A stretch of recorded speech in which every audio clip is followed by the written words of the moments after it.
This week on The Digital Coffee, what's inside the Instagram algorithm? Reddit takes a leaf out of Elon Musk's book, and Zoom AI just got pretty cool. All that and more after this.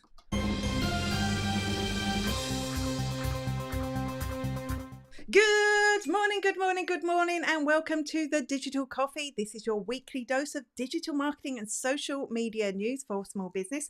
My name is Amanda Webb, and you are very welcome to The Digital Coffee Show. Why am I grasping this mug? I'm grasping it because this is our chance to have a cup of tea or coffee together. So if you are watching, I would love to know what is in your mug today. Mine is sadly, it's empty. It's empty because there is a rule, a very important rule, that I'm not allowed to drink coffee before the show because I talk too fast when I drink coffee. I talk too fast anyway, but I talk too fast when I drink coffee. So do let me know what is in your mug. I would love to know. I can see there's some people watching, so please let me know what's in your mug. Also tell me where you're watching. Are you on LinkedIn? I've just seen there's a problem with the LinkedIn API, so I may not be able to see if you're watching on LinkedIn. Are you watching on Facebook? Are you watching on YouTube? I would love to know. Now, before we get started on this week's show, I've got this points the wrong way. I've got this thing going on at the moment. It would be hard to miss, to be honest, but you may have missed that I am running a free event for what I am calling Analytics Day. And Analytics Day is a day, 2 days, 3 days before Google switch over to Google Analytics 4. And the reason that I'm running it a few days ahead is because that's a Saturday, the 1st of July. And it's really there to take the dread out of that moment. We're not just talking about analytics. I have some great speakers. I recorded a great session with John Loomer and Wave Wild this week, which I'll be introducing to you. We've got email marketing geniuses, Robin Kennedy, amongst others. So do check out Analytics Day. You know, if you've got a phone handy, you could just scan the QR code and that will bring you straight to it. I can see we've got lots of viewers, and in fact, LinkedIn is working perfectly. So there we go. So a big hello to Emo. Great to see you here again. Drinking water. Very good, very good. Lance is drinking tea. Now, Lance, we need to know what sort of tea, and you're in sunny Lincoln. It's sunny here in Athy in County Kildare, Ireland as well. So long may that last. But you have to say what sort of tea, because my friend May King here is the expert in tea. As you can see, oolong, water Sprite oolong. Great to see you here, May King. And I'll tell you a bit more about what we're doing with May King shortly. And great to see Howard Howie, who has just warm water. I tell you what, you're not feeling great. Sorry to hear that. Water is popular today. Water is popular. It must be the heat, right? So that's Analytics Day. I really hope you can come. You can register for your free ticket there. Please do. I can't wait to share some of these amazing talks with you. And also it will help mean that you can stop guessing whether your digital marketing is working and start finding out. That is my goal for the session. But I did mention, we would mention, hello. I can see we've got Rika, am I saying your name correctly? Coffee, always. I am so jealous. I would love some coffee right now. Now, the other thing to pay attention to is myself and May King, the great tea expert, is joining me every week for an after show. You know, like the Bake Off has the extra slice. We're almost as good as the Bake Off. We have the extra shot. So come over on LinkedIn. If you're on LinkedIn already, just if you can RSVP for the event. If you just look at my profile or May King's profile, you'll see we're speaking, and join us and we can talk about these topics in more detail. So I think that's almost everything. Lance has come back. You know, we can have a cross-channel chat here between May King and Lance. Lance is drinking PG Tits white with 1 sugar.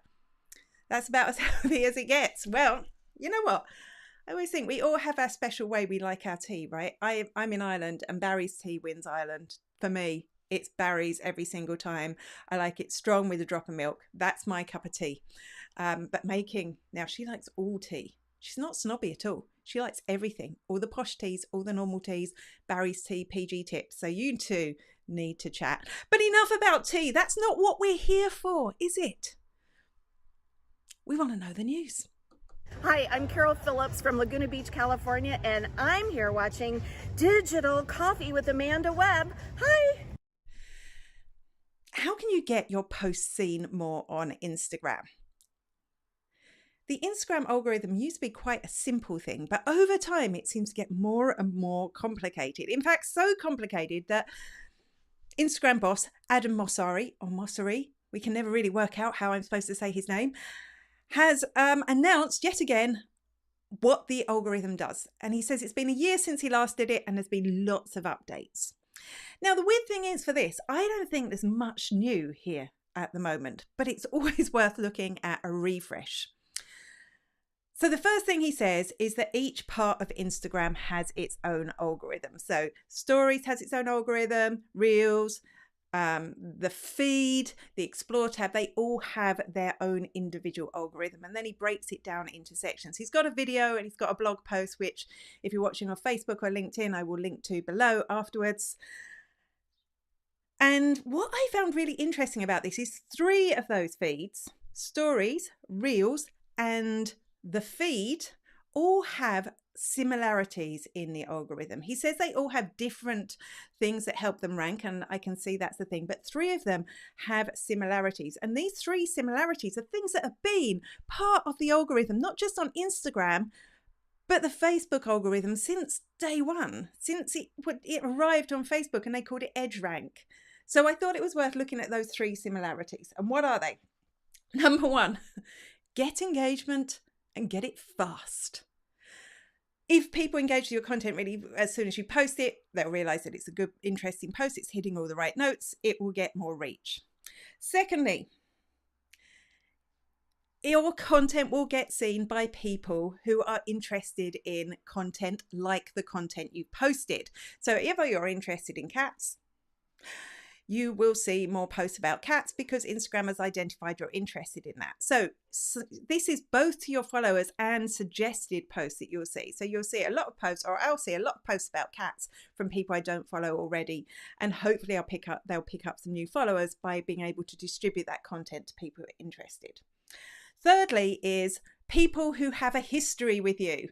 And no, we don't mean your exes here. Well, maybe we do because they may be stalking you on Instagram, but it means the people who view your content, go to your profile, engage with your content, leave comments, those people are going to see more posts from you in the future. And that third one is why pods don't work. You know, when you set up a pod and I'll comment on your Instagram, you comment on mine every time it comes up. All that does is make sure that the people in the pods see your content more frequently. It doesn't actually do anything for the rest of your content. So that's the 3 things. Now, it's quite more nuanced than that. That's the 3 basic aspects for those 3 feeds. And Explore has different things going on as well. So that's not included. What can we do? Well, firstly, we need to make sure our posts get seen. We need to post them at a time when we know the people who engage with us most, or the people that we would like to engage with us most, are online so that they can engage with it fast. That's the first thing. Secondly, post content that you know is going to tap into the interest of your target market. Now, not every digital marketer is into cats. So, don't be posting cats to try and get digital marketers, but post cats if you have a cat related product that you're trying to sell. Seems simple, doesn't it? But people get that wrong a lot of the time. And thirdly, the more people that engage with you on a regular basis, so continue to build those relationships, the more they're going to see from you in the future. The more they see from you, the more you're building that like and trust factor so that they will want to buy from you in the future. So of course, there's a lot more to it than that. Of course, Stories will reach different people to Reels, will reach different people to the feed, and we can see that in our analytics. Different people will react to Stories with like polls, etc., and all those other fun stickers that you can have. But just bear in mind that if you go by those 3 rules, trying to post something that is engaging, post it at a time when people are going to see it, and post something that is just so amazing that everyone will want to engage, I think you're onto a winner. Okay, next story. I'm Esther. And I'm Melanie. From the Monday Morning Marketing Podcast. And you're watching the Digital Coffee with Amanda Webb. I blame Elon Musk. In case you don't know what's going on here, this is the Elon Musk bell, which gets rung every time I mention his name, so I try not to mention him too often because it is slightly annoying. I blame Elon Musk because not long ago, Twitter announced that they were going to start charging a pretty outrageously expensive price, to be honest, for access to the API. And the API is the part that third-party apps can access to be able to do things like scheduling content or to research or to do searches. You know, it's the bit that brings third-party apps and Twitter together. And they put a massive price tag on this. You've probably heard, if you're using scheduling software, you've probably got an email from them either saying that they're discontinuing Twitter or that you're going to have to pay a premium to keep Twitter as part of your scheduling service, because it was going to cost millions just to support that service. Now, it seems like Reddit have taken a leaf out of this book, because now they are going to charge an unbelievable amount, $20 million. $20 million a year to access the Reddit API. And again, there are third-party tools that use Reddit that will obviously be just shut down because that's way too much money to access Reddit. I mean, Reddit's not even as big as Twitter, is it? Which is interesting. It's interesting. Now, part of me can see why social networks are doing this. This is a way for them to make money that isn't reliant on advertising. But it's a big chunk of money. So that actually is just going to destroy those businesses rather than them actually getting money from it. And those businesses have helped build those social networks. They're the ones that have helped people post more content, and the more content that's there, there's more space for ads. They're the people who have drawn new users. They're the ones that have helped push out the word about those social networks, and now they're getting cut off completely. And I think this it's not unusual for companies to charge for an API. Non-social media companies do it an awful lot. And now this is a new thing for social media. For me, it's the amount that they're charging seems to just be putting people out of business rather than being a way to make money. If other social networks follow, what can we expect in the future? Is it just going to be a case of there will be no third-party tools for our social networks anymore? That if you're a social media manager, you're going to have to log into each individual social network again, like we used to in the old days before we had scheduling tools, to schedule content and to engage with content and to monitor mentions and to monitor activity. All those things that we get from a one-stop shop social media management tool could be gone if everyone follows this. Now, maybe that's not a bad thing. Maybe actually logging into the platforms and posting content there is better for the social networks, better for engagement, better for building relationships. But it's a pain, and it's going to take social media managers, and if you are doing the social media for your own company, a lot more time to do all of this stuff, which means if you're paying a social media manager, not only are you going to be paying more for your social media management tool, you're going to have to pay more for their time. The world of social media could be about to change, and I'm kind of hoping it doesn't, because I like the freedom of having all these tools that can access it. Let me know what you think. I'd like to know, is this a good thing? Is this a bad thing? I'd like to know. Hello, this is Nicole from Wonderstars, and you are watching Digital Coffee with Amanda Webb. You know what? I really like the Add Yours sticker on Instagram. I've only just discovered you can add it to Reels because I'm not much of an Instagrammer. You can add it to Reels apparently, and you can add it to Stories. And I remember when this first came out, I got really excited. Everyone was sharing them. I jumped on a few. So what it does is it adds a sticker, and say somebody, at the time I shared a picture of my Christmas tree, and I had an Add Yours so that people could share pictures of their Christmas tree. And if you click the Add Yours sticker, you could click through and see everyone's Christmas tree. It was kind of cool. I didn't get many people, but it was fun. I joined in a few other people's as well. And then I haven't really used it since then. In fact, I kind of thought it was dead because I don't see many people using it. But this week, not Twitter. God, no, not Twitter. Instagram have added a place on the professional dashboard. So if you have a business account, you will now be able to see trending ad yours. So you can go in here and you can see all the ad yours that are getting really popular at the moment. And there are some from really big brands there. You can jump in on those trends and add yours to the add yours sticker. And why? Why would you do that is the big question. Well, it's an if you jump on a trend that has some sort of relevance to your business, it's a really good way to get in front of other users, to get new people to find you and to shine. And also, if you scroll through all the rest of them, you could find members of your audience who you can start to follow and start to engage with. So I think this could be very exciting. And if we start seeing more add your stickers in stories as a result, I think that could only be a good thing. Hi, Sasha Lydia from Think Outside the Bot, and you're watching the Digital Coffee with Amanda Webb. Substack has been the place where people send out paid newsletters, where you can build subscribers and give them a newsletter in return. And we know that other social networks, Twitter, were toying with this before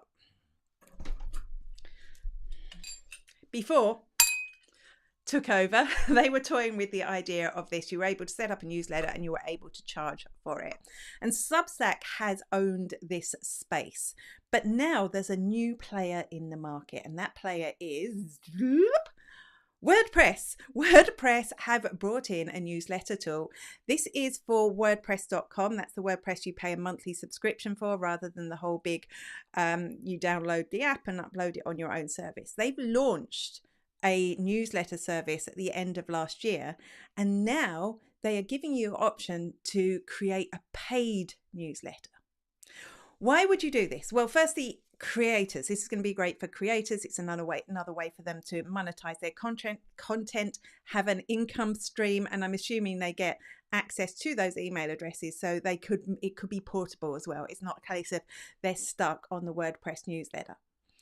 For businesses, I think this could be a nice low-cost offer that you could get new people into in order to build up a little bit more trust. So you'd need to give real value. You'd have to be giving, like tutorials or lessons or inspiration. So for coaches and trainers and consultants, this could be a really good low-cost offer that you could give to people in order to later on sell them your own services. So I think it's quite exciting that it's expanding. Will WordPress replace Substack? I don't think so, but we will see more players coming into this market. And I think that focus on paid newsletters is going to be something that really takes off in the future. This is Making Sang, first name Making, from the Firma Creator, and you have been watching the Digital Coffee Show with Amanda Webb. Email marketing may be old school. It may be one of the first types of marketing that we did online, but it's not dead. It is far from dead. It is really popular still. It is really effective. I can say for a fact, because I get most of my customers through email marketing, that it totally still works. And you know what? Even Elon Musk knows that, because this week he sent out this tweet. He sent out a tweet. I will have to get my glasses on. He sent out this tweet that said, this platform will provide email addresses of subscribers who opt in to content creators so that they're able to leave this platform easily and take the subscribers with them if they want to. So what he's saying is, if you have subscribers, so paid subscribers on Twitter, is going to give you their email addresses if they opt in. We don't really know what opt-in means at the moment, but if they opt in, which is fabulous, because that makes it portable, just like we were talking about before. This means you'll be able to take those people and build that somewhere else as well. Maybe just add them to an email list so that you've always got them, so that the money that you invest in using Twitter, or the time you invest in using Twitter, you're not just going to lose that if Twitter goes away. And that's the thing, isn't it? Why is Elon Musk saying this? Why is he giving you this? Why is he suggesting that Twitter might go away? Is he worried that this whole thing isn't working out? I don't know, but as long as this is GDPR compliant, and I've seen a lot of GDPR experts weighing in on this, we don't know if this was just a random thought that went through his head and he tweeted it, or actually he's thought about it and it is going to be proper and you are going to get proper opt-in that you'll be able to take these email addresses. I think this could be cool. It'd almost make you want to gather some subscribers, wouldn't it, just to build your list? I don't know what button to press. I've completely got lost. Okay, this one. Hi, I'm Danielle from Redbow, and you're watching The Digital Coffee with Amanda Webb. If you've ever had to scroll slowly through a Zoom meeting that you had to find that little nugget of information that was really important that you were supposed to write down and you didn't, and now you have to go in and get it. Yeah, I was doing that just the other day. It's a real pain. If you've ever had to do that, there's some good news. Zoom are working on, it's in beta right now, an AI tool that will summarize meetings in text form. So this is really designed for if you don't make the meeting, if you don't get to the meeting, the host of the meeting will be able to ask the AI to summarize the meeting, and they'll be able to send it to you by email or through the group chat function within Zoom itself.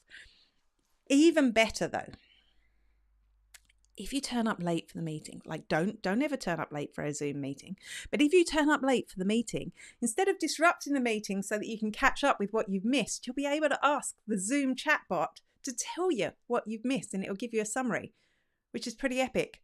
I'm a big fan of this. I think this is going to be great. I was thinking when I was practicing earlier, because I do practice this show, believe it or not, I was thinking, is this really digital marketing news? Yeah, I think it is, because don't we all as marketers use Zoom for our sales calls? Don't we? And for training? I think this could be a massive help to us in future. Hopefully it just doesn't encourage more people to be late, because there's nothing worse than people turning up late for a Zoom meeting. Am I wrong? Am I right? Tell me. I'm Ant McGinley and you're watching The Digital Coffee with Amanda Webb.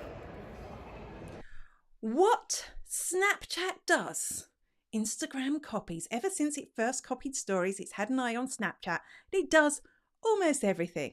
I mean, Snapchat's got its revenge. Sometimes it steals features from other social networks. And the latest thing on Snapchat is the Snapchat AI Chatbot, which parents seem to be quite concerned about. I've looked into it, it seems fine, but parents are very worried about. There's been a lot of panic about this tool. And now it looks like Instagram is working on its own AI chatbot. This is a screenshot taken by reverse engineer Alexander Paluzzi, who spotted this. It looks like an AI chatbot is coming to Instagram, and of course it is. I mean, are you really a social network if you don't have AI at this stage? Anyway, what this will do is you will be able to ask it questions. It will help you create content, which I know will be a massive time saver for a lot of businesses. And you'll be able to choose a bot persona. So it's going to have loads of different personas and you can choose the personality that you like the best. I think this will be fun to work with. I can't wait to try it out. I haven't tried the Snapchat one. I mean, what's not to love? Just a reminder that at 10:30 a.m. myself and May King will be over on LinkedIn discussing these stories in more detail. And we would love if you could join us. Well, you can ask to speak and you can tell me, Amanda, you're talking utter nonsense, because maybe I am. Who knows? I don't know. So come and join us then. You'll find that on my LinkedIn profile, on May King's LinkedIn profile. And also, have you signed up for Analytics Day yet? I told you at the beginning of the show, it's a free online conference happening on the 29th of June so that we can celebrate the switch over to Google Analytics 4. But it's not just about Google Analytics. It's about email marketing. It's about TikTok. It's about short form video. It's about Facebook ads. It's about LinkedIn. It's about, wait for it, GDPR. So come and join me and my group of amazing speakers where you'll be able to take the guesswork out of measuring your social media. Grab your ticket. It's free. Did I mention it's free? It's free. Grab your ticket there and I will see you either at 10:30 over on LinkedIn, or I will see you the same bat time, the same bat place next week. Until then,